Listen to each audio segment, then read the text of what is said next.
Hey, what's good? Game on, Wisconsin. We got a different lineup for you tonight. My man Amar is headed to the IR. Pray for his well-being. No, I'm just kidding. He's just taking the night off. I got Kedrick from Scotty Six Pack and Jordan from Packers on the Rocks joining me tonight for coast to coast here. How you fellas doing tonight? I'm like waiting for Jordan to go first. Sorry. Very, very Midwestern polite of me. No, doing great. Excited to talk some Packers. Just had a big day in Madison talking Badgers hoops. So excited for a little bit of a change of pace. Right here. We're pulling Charlie Barron's here. Oh no, I'll mow your yard for free. Vibes are extremely high over here as well. It's a Victory Monday. Each and every one of those you got to cherish. So definitely excited to be on. Right on. Thank you so much for guys joining me. For those listening, I threw these two an invite like 30 minutes ago, hoping that one of them could come help me out, and they're both here. So we're going to talk a little bit about the NFC North tonight. We're going to talk about Love, his struggles, and whatever else we want to dig into in this offense. And then we got to talk about the history making of X as he's leading this defense, and just what else we hope to see from this defense. And of course, we'll preview that game next week. But before we do that, I got to give a shout out to the sponsors before we get into Coast to Coast Packers Victory Monday 3. And that's Tundratown Clothing Company. Go check them out at tundratownclothingco.etsy.com. I'm rocking one of their shirts right now. Always the number one pick. Green Bay, Wisconsin. I hope I'll be rocking this one when I'm at the draft this year. But hey, use our discount code Game On Wisconsin, Game On We to save yourself 10% over there at Tundratown Clothing Company. Also, check out Ultimate Autographs. Check them over at ultimateautographs.com. They got some cool ways to dish out some pretty rad memorabilia, autographed helmets, jerseys, but it's like mystery boxes. So you get a bargain deal, but you get a break box and you don't know what you're getting. But you can save yourself a little discount. Use our discount code Wisconsin15. I'm going to be getting one of those break boxes. I got to check it out, but I need a job first. So, Heard. But let's talk Mango then. Yeah, having a Monday with the Wi-Fi's. Yeah, and so hey, let's talk a little bit about the NFC North. And we'll start with the early game over there in London. Vikings, Jets. Jordan, do you want to say anything about this Vikings start and how we're feeling about what they're doing right now? Yeah, undefeated today. I think they're doing a lot of great things. I think we've seen this though before out of this Vikings team a number of times where they get off to these amazing starts and then come November and December, they settle back down to earth and get shown that they're more of a pretender as compared to a contender. And that's why any of these victories that we're getting right now as a Packer fan, I'm elated about because I can tell that we haven't rounded into our true form yet. So Vikings, yes, I think they're a playoff team, but I don't think they're going to be competing for, a deep playoff run or even sniffing the Super Bowl. Oh man, I love the things that you're saying right now. And what about you, Kedrick? Anything? Any feelings about the Vikings, how they started, or anything? Any thoughts about this win over Aaron Rodgers? I think there's some. The Vikings are a little bit of an enigma to me because you see people starting to dig into like the EPA per play stuff for the Vikings, their expected points added per play. When you start to filter out some of the garbage time statistics, the Vikings look like far and away the best team in the league. But I know that at least I believe it was Arif Hassan, great follow by the way, who mentioned that he is a little bit wary of just like filtering out garbage time to kind of start crowning the Vikings now, because it makes it look more like the offense is just struggling down the stretch of games. And I think we saw some of that from Darnold, some of that shakiness before the game went very late yesterday in London. So I think there's reasons to be concerned, but it's not to say the Vikings aren't legit. But they could be quite good. Yeah. I feel like it could be one of those teams that we see get off to a hot start, and they either somehow pull it off and still hold on to the NFC North, or they get a wild card, and they just, I don't know. I think they've burned too brightly so far, and you just can't. I just can't see Darnold playing at that pace the whole time, and we saw it. In that London game, man, if Rodgers doesn't throw 3 interceptions, that's pretty un-Rodgers like. Yeah, I mean, the advanced numbers don't love their offense. I know that coming into the week, while they were the best team overall and best defense overall, they're the best team overall despite that offense rating 20th by DVOA. So that the defense early on is doing a lot to prop up that team by some of these advanced efficiency numbers. And so either they're going to need more out of the offense, or if the offense takes a little bit of a step back, it could be a big drop off for that team. Yeah. And we'll see. I think that's what everyone here is kind of hoping for. A team that looked good. Maybe it's because their opponent this weekend, the Chicago Bears, just gave a beat down to the Panthers, 36-10 at home. Jordan, do you have any thoughts about this Bears team or in this game? Anything about their season thus far, as we're 5 games in? Yeah, didn't watch the game. Seen a few highlights from it. And I think the Bears, a lot like the Packers, that off to somewhat of a slow start, and you haven't seen their offense really hit its peak just yet. I think Caleb Williams is starting to learn how to play the game within the NFL and being a pocket passer. We've seen some of those flashes throughout, and this could be a team like the Packers come December that when they're hitting their full stride and seeing what they're fully capable of, watch out. But I think really their Achilles heel is going to be all season long. They'll go as far as that offensive line will take them. And I still don't have reason to believe that come by the time that we face them in late January, that Rashawn Gary will finally be able to pull off a multi-sack game. And I think we're still the better team of them. But yeah, the Bears is one that I could see them very well finishing somehow with even a winning record or somewhere near there, and they're going to continue to get better as time comes.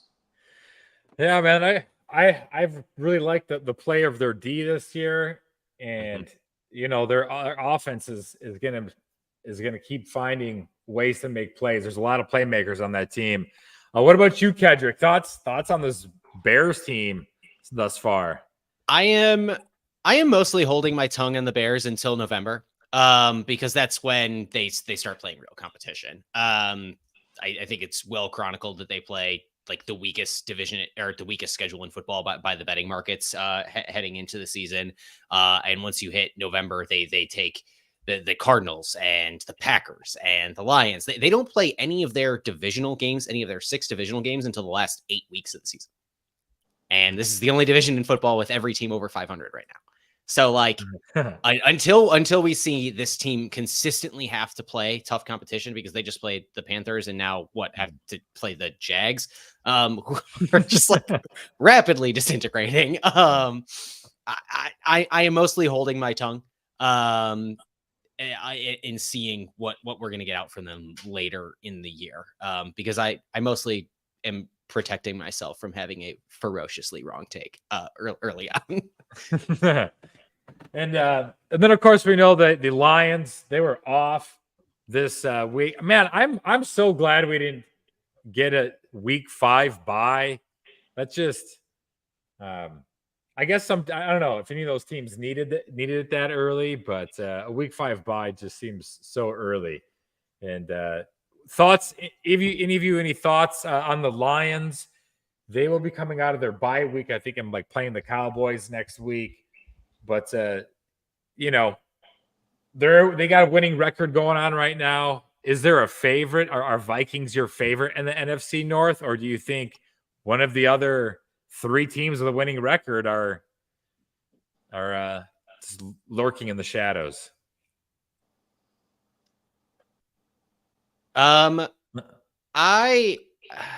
I guess if you're asking me, I still my preseason pick to win this division is the Lions. My preseason pick to win the conference was the Lions. So I'm gonna stick to that take until I feel really certain I should get off of it. I do think the Lions have the most complete roster in the division, and given how much the 49ers look shaky right now, I think maybe have the most complete roster in the conference still.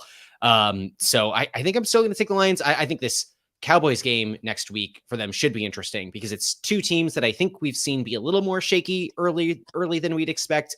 Thought the Lions kind of came into their own against the Seahawks. Had a little bit of a coming out party there with Jared Goff going that perfect, whatever it was, 18 for 18. And they're really learning to play through Jameson Williams, and that's doing a lot for that offense.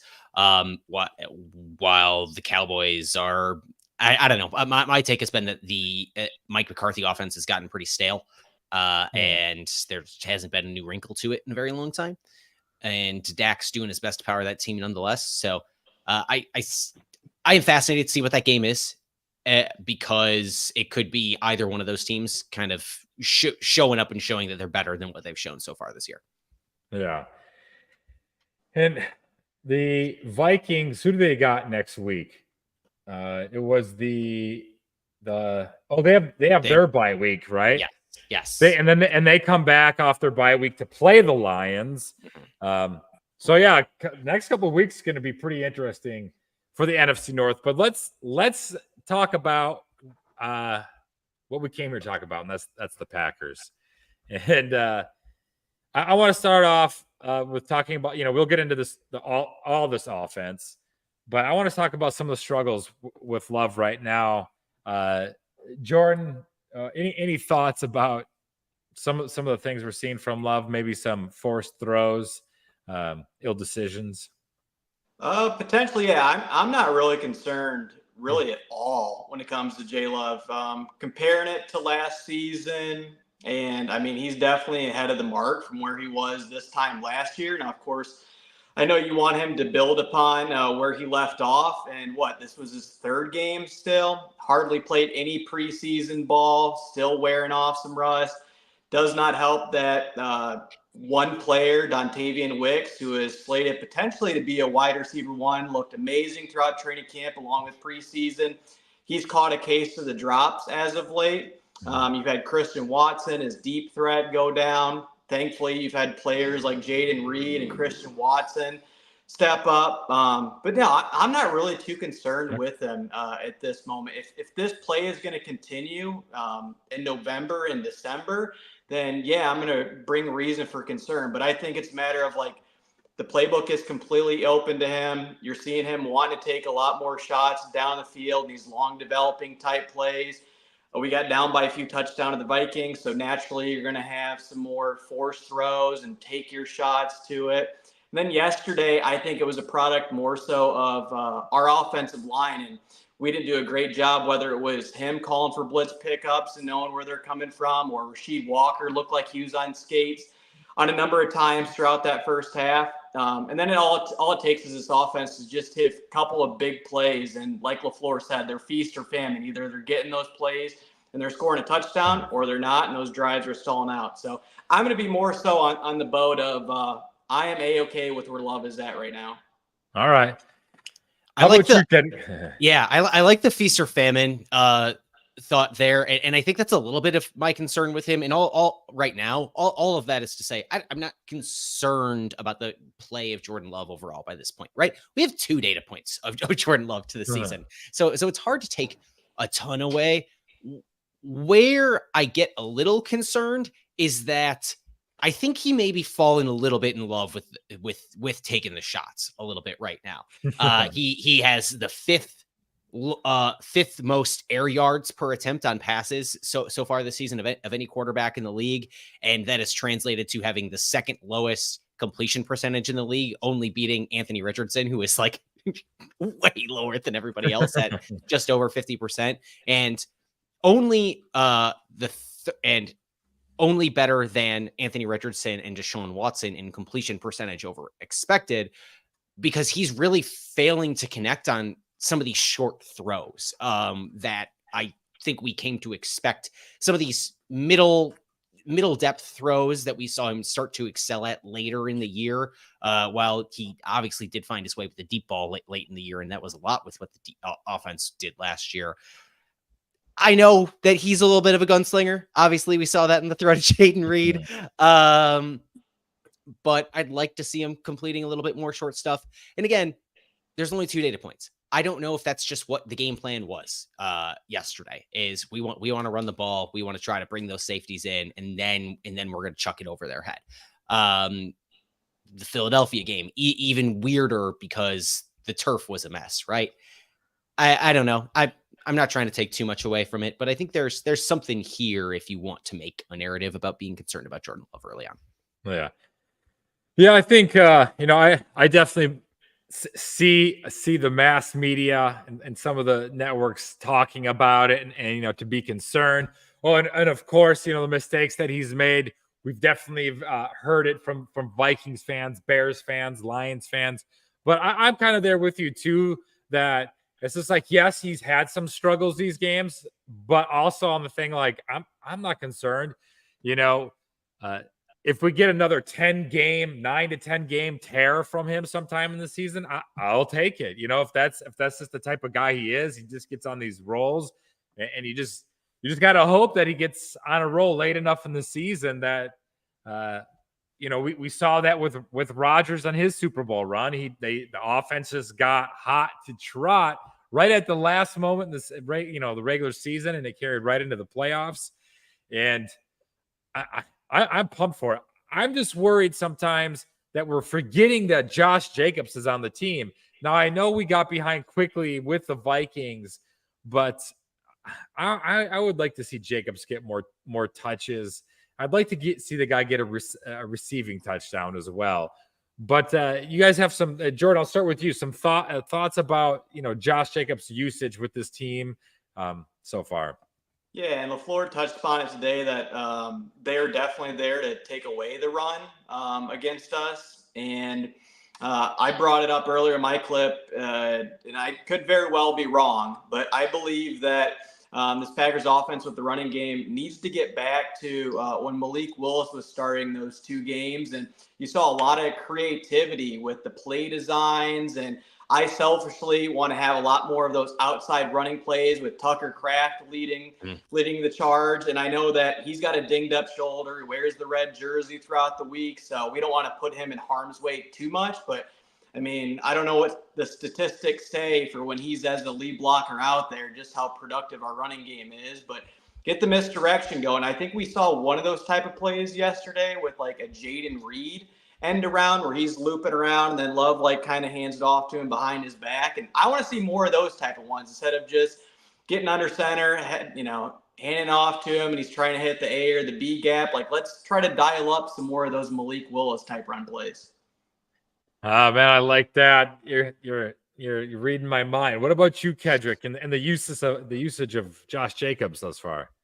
Yeah, the running game. Yeah, I mean, he got 19 carries on Sunday. And obviously some of that was like he scored early and then didn't get another carry for the rest of the first half, whatever that was, which felt like unacceptable in the moment. Yeah, I definitely hear and understand the complaint that it seems that Josh Jacobs is falling in the same to the same fate as Aaron Jones did at times during his time in Green Bay under Matt LaFleur. Is sometimes LaFleur just gets a little pass happy when you're facing a team that you think shouldn't be able to stop you from running the ball. But I don't know. We saw him get a whole lot of run against Tennessee. Obviously, I do think they need to go to him a little bit more. And that's going to serve that team well, especially when I think Arizona coming up has some questions defensively, particularly stopping the run again. Yeah, the more Josh Jacobs we see, probably the best for this offense, particularly like Jordan was talking about, even some of this play action stuff, right? Where I think Jordan Love really shines. I think Josh Jacobs just would do wonders in a little bit more of an expanded role. That not even a ton, like maybe 5 more carries a game than he's getting. That's what I'd probably like to see. Absolutely. No, it just seems like LaFleur just has these master plans when Malik Willis was at quarterback, and then the game plans are like, what the hell are we doing when Jordan Love's back there? And I don't know if why we change it so much, because I would like to see more of those types of runs that you're talking about, Jordan, those drawn up plays and unique formations. But before we go on and talk a little bit about the defense, I think we have to talk about Tucker Kraft. It seems like the world now knows what we have. I think we kind of were starting to see that at the end of last year. And now I think after yesterday's game, he's put the league on notice. Jordan, anything to say about Kraft Pack and Cheese? Oh, I mean, just the evolution of his game from watching him at every single training camp practice last season, and he looked like he was, just trying to keep his head above water at times, and coming from a smaller school, and it's just a matter of, hey, give this guy some time and wait till it clicks, because you saw the potential is there when you turn on the highlight reel from his time at South Dakota State and his ability to break tackles, which as Packer fans, like, we haven't seen a whole lot of that from the tight end position in a decade plus, really since Jermichael Finley unfortunately went down in 2011. And I mean, I would say the thing that I love the most about Tucker Kraft is what he said in the post-game celebration when LaFleur gave him a game ball, and he's all about the team, and you need that, especially right now with the news about Romeo Doubs and some guy that's going to come in and everybody's going to kind of feed off him. And Tucker Kraft is that guy to bring the physicality to this Packers team. And as soon as he caught that 66-yard touchdown run, and I saw 2 DPs down the field, I'm like, I don't think they're going to touch him. I'm like, there's no way they're going to tackle this big Mama Jumba, running down the sidelines. And sure enough, gave a stiff arm to one, and great block by Dontavian Wicks. And just enough from Wicks. Yeah, just enough from Wicks. And I think it's now moving forward, we got to dial up this guy some more plays. Like with that second touchdown, I had a feeling they were going to go to that type of tight end screen for his second touchdown. And the issues with Romeo Doubs, we got to find ways to get Tucker Kraft more involved in this offense, because it is clear that him and Jaden Reed are super dynamic, and we got to get the ball in their hands. Yeah. Love it. What about you, Kedrick? Thoughts about Kraft?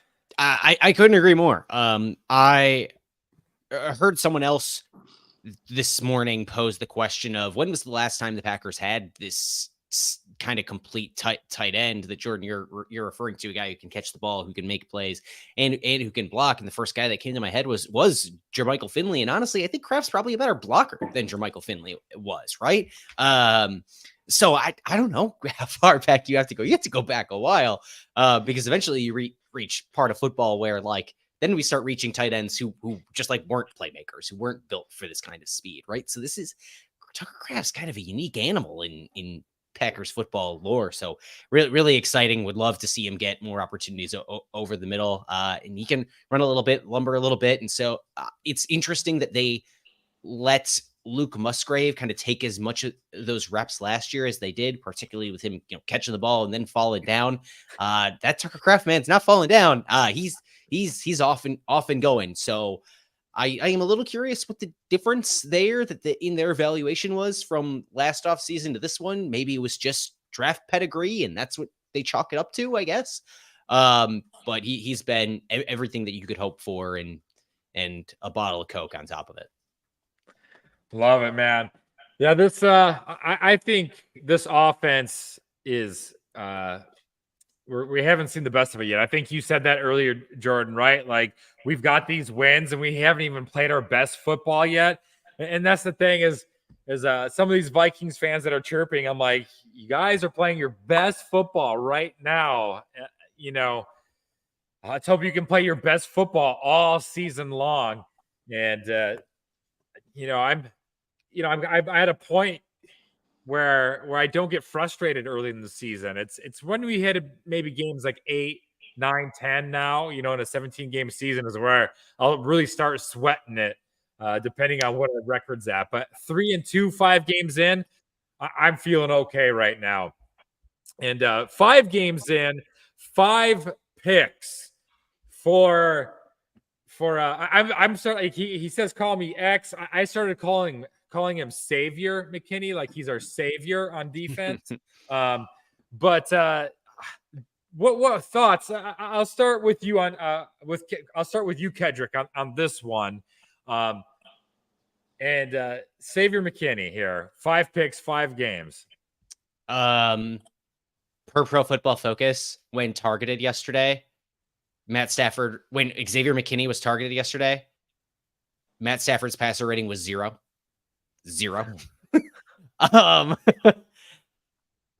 I think with 5 picks, he could not record another one this season, and he's probably a lock for not first team, but somewhere on an all pro team, because nobody's looking at when those picks came at this point. Because he's going to be good enough, barring injury, the rest of the year to find himself as an all pro at like worst case scenario as Pro Bowler, right? Unbelievable. The Packers have not, another guy that the Packers haven't had this kind of talent at the safety position since, I don't know. I don't want to go off my skis here and say the big name. But what a talent. So exciting. And such a big difference over the last couple of years when you see quarterbacks dial in on deep shots and you can't do anything but pray as a Packers fan. Right. Now you know there's a guy back there ready to make plays. He is a revelation to play off your savior take there. Absolutely, Kedrick. What about you, Jordan, and on his difference making here? Yeah, don't want to go over your skis or leave him there, Kedrick, but I am curious what comp you're heading with there. Is it the Nick Collins from 2000 and what is it, 8 when he had like 6 or 7 interceptions, 200 plus interception yards? You don't want to quite go to that level of play, or I mean it's him or Leroy, right? Like who? Yeah. I don't know who else you say. And yeah, I guess probably the best since Nick Collins, I think is where you have to go. Yeah. Yeah, my take on him is, and Ocho Cinco and Shannon Sharp were talking about it, giving him his flowers. Had been after the game or sometime early in the morning. They're talking him being like a ball hawking Ed Reed at this very moment, where he's like a magnet, and the ball is drawn to him, and it's almost like as soon as that the quarterback's releasing it, if that ball is going over 20 yards and anywhere near the center of the field, he's all over it and reading it, and could have had 2, if not 3 interceptions. That first one that he came in and he broke up the play, I mean, he was all over that too. And I would say just maybe a hair of a fraction second away from getting an interception right there. And then that other one, I'm sure he wants to have that back because he just looked like he mistimed his jump and he just didn't quite come down with it. But boy, I would have been ecstatic if he had 3 interceptions, maybe even 4 when we signed him as a free agent. He's at 5. Brian Gutekunst is licking his chops, and he gave some kudos to our rookie safeties there too, allowing him to be able to roam the middle of the field and do what he does. And I just sure hope that this streak can continue, and I don't see why he couldn't, because like when Charles Woodson won Defensive Player of the Year in 2009, a number of those games, I don't know what it is, but like the ball is just drawn to him, and he's just somehow within that vicinity each and every play. Yeah. I saw him in an interview today who was saying that when quarterbacks, when he's playing the center field like that down the middle and quarterbacks take those shots, he says he's personally offended by that they think they can do that. And so I just love the dude's attitude. Yeah, at the beginning of the season, Amar and I did an over and under, and we talked about whether he would have over or under 4 interceptions. And thankfully, we both said over because it only took them 5 games to get the over on that, which is bonkers to me.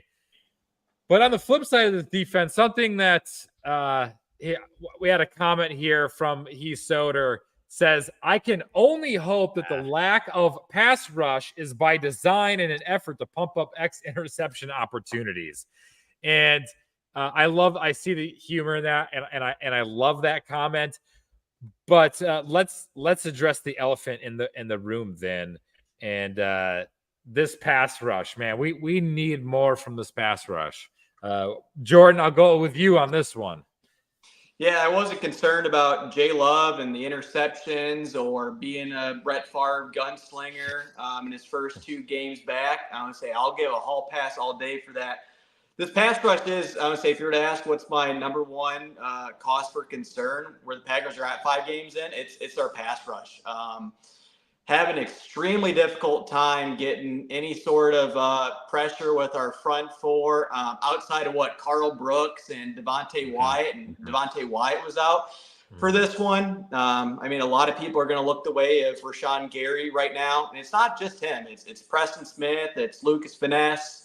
I know they did great in that outlier game against a terrible offensive line with the Titans, but it's like, what's going on with it right now? Does Rashawn Gary not have that same sort of power that he had pre-injury? Because I see him, a lot of plays just get, I would say, as soon as he's engaged with that offensive tackle, he's getting stonewalled and going nowhere. And I know they're getting chipped a bunch.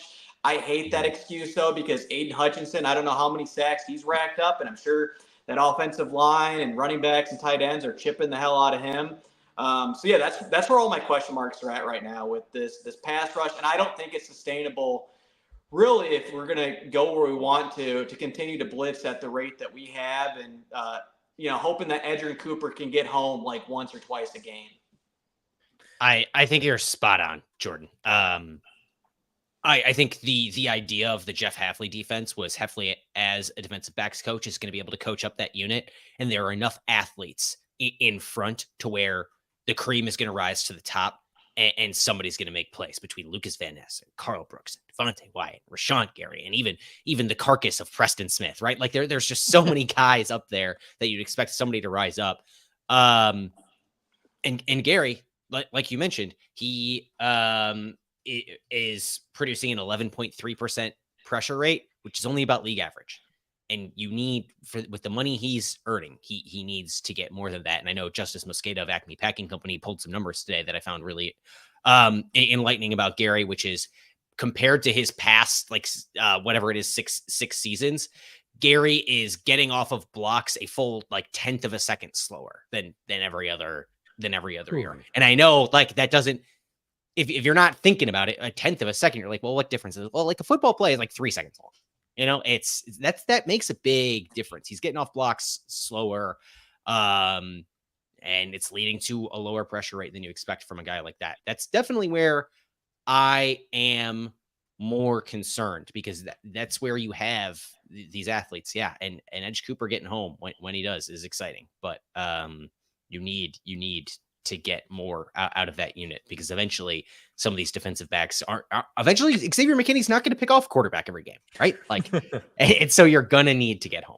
And right now it's not awesome. I am terrified of Kyler Murray next week. And I have never been that terrified of a man as short as myself in my life. Yeah, it's going to be an interesting game next week, and we're about to get to that. He sort of responded to us as we're talking to this. I can almost live with the lack of pass rush if they were stout against the butt. Against the butt. Yeah, I know. I'm guessing he meant run. Oh man, I'm guessing he meant run, but. It's have you ever seen the movie The Ladies Man, where he goes to apply for a job and it says the person's reading his resume and he's like, it says here that you're interested in, does this say debit? He's like, no, that's the butt. But yeah, against the run, he's corrected himself now. He said run, and that's what we figured. But I don't know. Well, how do we fix this pass rush? Do we blitz more? Do the Packers make an in-season trade to try to beef up that pass rush? I know people like to talk about in-season NFL trades until they're blue in the face, but like they just don't happen most of the time. So I don't think that's really an option. Plus like Gutekunst doesn't want to unload draft picks, right? If there's an in-season trade that I'm going to pound the table for, it's for a kicker. I don't know. I think you got to live with it. I think you got to find a way for Rashawn Gary to come out of his funk, even if he's getting a little bit older every day. I think you need more from Lucas Van Ness than what you've gotten so far through whatever it is, 21, 22, 23 games of his career. I think you need more from him. Wherever it is, find the place on the line that he's going to do the most for you. Because I think they have options with him. And you got to figure it out. I don't know what the answer is. I'm not smart enough to find that. What about you, Jordan? Any trade you think anything we would any trades we'd make or any fixes to the pass rush? I don't think I have the answers for it either. I mean, one bright spot or good news is that Kenny Clark, almost always, I'm not sure, you did probably have to find a year that he doesn't come on in December. So you're guaranteed at least 4 sacks in the month of December from Kenny Clark. And I guess you continue to blitz. Maybe you try Quay Walker there at outside linebacker. Or I'm sorry, not outside linebacker, defensive end now in this 4-3 and give him some looks there. Like that's one potential solution to it. But you just really hope that Rashawn comes out of his funk and Lucas Van Ness gets it going too. I totally agree with the Preston Smith sentiment there. Banking on him having another one of those 8 to 10 sack type seasons, and I didn't expect that to come from him. So I think we're just going to have to live with it and hopefully that we just get bailed out every game with a couple of turnovers. Yeah. If this pass rush can turn it on, man, this defense could really be something, I think. Yeah. And, maybe this week it's less about the pass rush and just trying to get these guys to not let Kyler Murray break contain. Like, and maybe it's your lack of a pass rush is, and this is like the most copium take of all time. I acknowledge this. But like maybe the blessing in disguise is that you don't have a pass rush. And so you say, no, we are just going to keep Kyler Murray between the tackles. That's all we are trying to do. And whatever happens from there happens. Yeah. It kind of seemed like we did that with Richardson and Hurts, right? In our first 2 games, we kind of was just like, where's the pass rush, But containing those 2 guys might be more important in winning those football games. So talking about containing Kyler Murray, let's get into it. Cardinals Packers. Do any of you have any thoughts about this matchup? I guess you've already kind of expressed some that really jump out to you that you want to bring up and any takes you want to share. I've shared some, Jordan. You go ahead. Yeah. I didn't watch too much from the Cardinals pulling off that win against the 49ers team that needs CMC back in a real bad way. I just don't want Kyler Murray. I don't know if he threw up like the deuce sign when he was like 40 yards out from that touchdown run, like a Tyreek Hill or what that was. But I'll say that's the last thing that I want to see at Lambeau Field this coming Sunday at noon. Just try to contain him as much as possible. I'm fine with no sacks in this one. And Marvin Harrison Jr., that's a terrific game for Jair to make his comeback to it. And if there's one thing that moving forward for changes I want with this defense is, assuming Jair is back, I want our secondary to be Xavier McKinney, Evan Williams. You cannot pull that guy off the field the way that he played against the Rams. So I want those to be my 2 starting safeties. I want my slot to be Javon Bullard, and I want my 2 outside corners to be Jair Alexander. And then by the latter half of the season, I'm really praying that Carrington Valentine can overtake Eric Stokes for that cornerback 2 spot. I know it's not talking about the Cardinals all that much. I don't have the full-on stock report for them, but that's just one change that I really wanted to get out there for this Packers defense. And I'm sorry that unfortunately it means that Keyshawn Nixon is right in the pine. Yeah, I'm okay with that. And I don't have a lot on the Cardinals either right now. You're good. This is just like a sneak peek kind of But like, that defense change, that's something I would love to see too. Having those 5 guys, right, in that secondary, it seems like your biggest 5 playmakers right there. I always want Keyshawn Nixon to focus on the return game. What about you, Kedrick? Anything else you want to throw this way of Cardinals, Packers, or things you hope to see from the Packers next week? The Cardinals have scored 40 points in a game. The Cardinals have given up 40 points in a game. How they gave up 40 points in a game came from a Jaden Daniels-led Commanders offense that rushed for over 200 yards. 47 of those were Jaden Daniels rushing yards. 101 of those were Brian Robinson, who rushed for just shy of 5 yards per attempt. I think you got to find a way to run on the Cardinals, and I don't think that's a particularly hard one. I think they can get run over a little bit, and I guess Jordan Love gunslinger. Why not, man? Yeah, I think that you can scheme up this Arizona defense. I think they've been schemed up a little bit. I think you go and take a look at what Jaden Daniels did, and I think Matt LaFleur can look at that offense and say, all right, we don't have a quarterback who's quite as mobile, a guy who's going to run around quite as much as Jaden Daniels, but we have more weapons for Jordan Love to throw to than Jaden Daniels did, who is basically Terry McLaurin.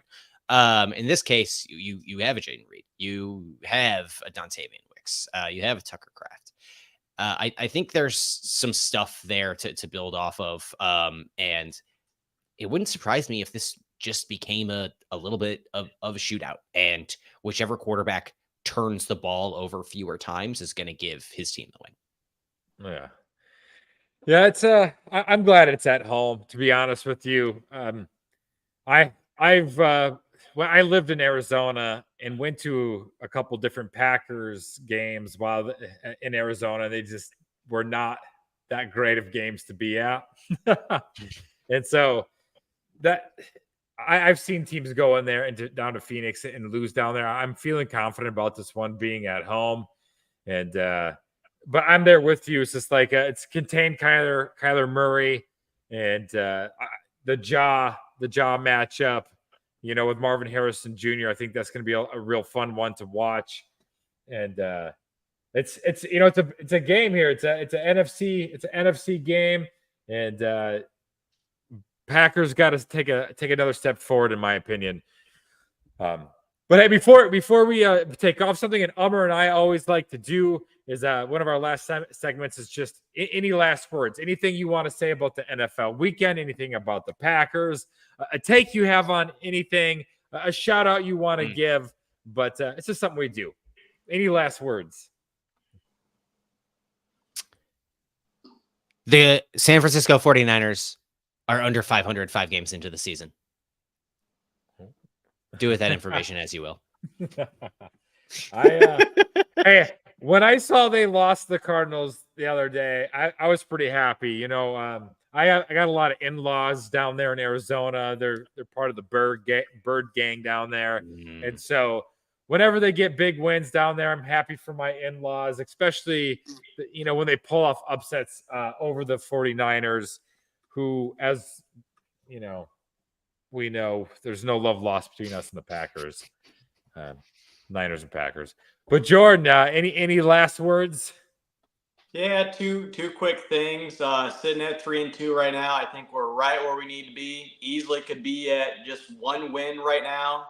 Thankfully, we had Malik Willis come in and save our season in a sense and put us in a real great spot for when Love came back. And now say if that MCL sprain's any worse, and he still could be out right now. And we're looking like one of the potentially worst teams in football. So, I mean, that goes to Brian Gutekunst and seeing talent, bringing it in, Matt LaFleur for making a hell of a game plan for him. And, love where we sit right now. And I feel like I do have to at least touch upon the Romeo Doubs situation. Okay. And you look at last season and just how selfless this wide receiver group was. And really they were rooting for everybody to eat and to, get their glory. And Romeo Doubs, I mean, I don't know a ton about him, but he was probably one of the players that I least suspected to have one of these type of flare-ups or having a, disgruntled mess saying that there's not enough of a game plan coming for him. I mean, if you want to go to the Super Bowl, LaFleur's offense is schemed up so you don't have a Devontae Adams getting 15 targets a game unless you are Devontae Adams. And I'm sorry, Romeo Doubs, you are not that guy. And, just hopefully that he can be able to come back, have that team first type mentality, and understand that the ball is going to be spread around the yard. And when the ball does come your way, you need to catch it. And I know you had one, if not two drops there against the Vikings. And I think that they just need to take the sort of leadership that Jaden Reed has expressed during his locker room interviews, putting the team first. I mean, being about the humblest person you could ever ask for. Tucker Kraft is becoming a little bit more of a vocal leader. Like, that is what we need, because you can see with other teams, if you have that sort of riffraff going in the locker room, it can go one of two ways. And sometimes it's not always the one that you want. So I just feel like I got to kind of get that out there and get that off my chest for the Romeo Doubs situation. Yeah. No, I'm glad you brought it up. And I wanted to give him like the benefit of the doubt too. I'm just like, this doesn't seem like him. And so I was sitting there thinking to myself, I saw some people on X, everyone was theorizing, making up, maybe this and that. Now, one of the things that maybe like struck me, like that seemed like reasonable, like that could be factual, is just like he's got some stuff going on in his personal life, and then it's like bumping into like displeasure in his professional life. And for a person who, having a professional life, when things collide in your personal and professional life, they kind of multiply, right? And so then these issues seem bigger and can be overwhelming. And so you just hope that whatever led to Romeo Doubs to get to this situation, you hope he gets right. He gets where he needs to be. We know he can be a big part of this team. He can make clutch catches. And I just hoping the best for him, man, and hope that it's a flash in the pan. It's a one thing, and he just takes care of things the way he needs to. You hope that this isn't something that becomes a pattern of behavior, I guess. Yeah, LaFleur said today he's expecting him back at practice Wednesday. So yeah, and that goes over well. Yeah, I think they had a meeting and it went well. Yeah. Was like all I got from for a comment went well. But hey, I just want to thank you guys so much for dropping in and chatting Packers football. Before we get going though, Jordan, I'll start with you. Why don't you let the listeners know where else they can find you and what you do? Yeah, working with Game On Wisconsin and Bango and Amar. Find me on TikTok or Instagram or even YouTube. It's Packers on the Rocks. A lot of 60-second type clips, very short, condensed, trying to feed you some good information and keep it somewhat light and entertaining. And just being real and raw. Like, I'm going to kind of tell you, and it's not always going to be right, and sometimes it's going to be wrong, but how I wholeheartedly feel about this Packers team, players that I think are ascending, ones that need to step up. Sometimes it's just your brutal truth, and that's how you got to have it. Yeah, love it. How about you, Kedrick? You can follow me on the website formerly known as Twitter at Kedrick Stumbris. I cover the Wisconsin Badgers for Athlon Sports. It's spent today at local media day for the basketball program. So I'll have a lot of stories coming out over the next few days because of that. Greg Gard seems to really like his team more than people might expect. And also really, really likes his coaching staff. Lots of kind things to say about it, shaking up coaching staff. So I'll have more about there coming out soon, as well as on the Scotty Six Pack podcast. And on a little bit more of a somber note, real quickly, to our brethren, our Tampa Bay fans in the former NFC Central, our former division colleagues, hope they are all out of the Tampa Bay area, because it looks like Hurricane Milton's gonna be really, really, really bad. So best of luck to our former division colleagues in Tampa Bay fans or Packers fans down in Florida, whoever, because it looks really bad. Oh man. And we just got, part of the country just got absolutely devastated by the last one. But yeah, let's sorry to kill the vibe. Need to be said. But hey, Packers are 3-2. We haven't seen the best from them. They're playing nice and early next week. Packers, Cardinals. It's going to be a good one. Thanks again, guys, for dropping in. And as always, go Pack Go.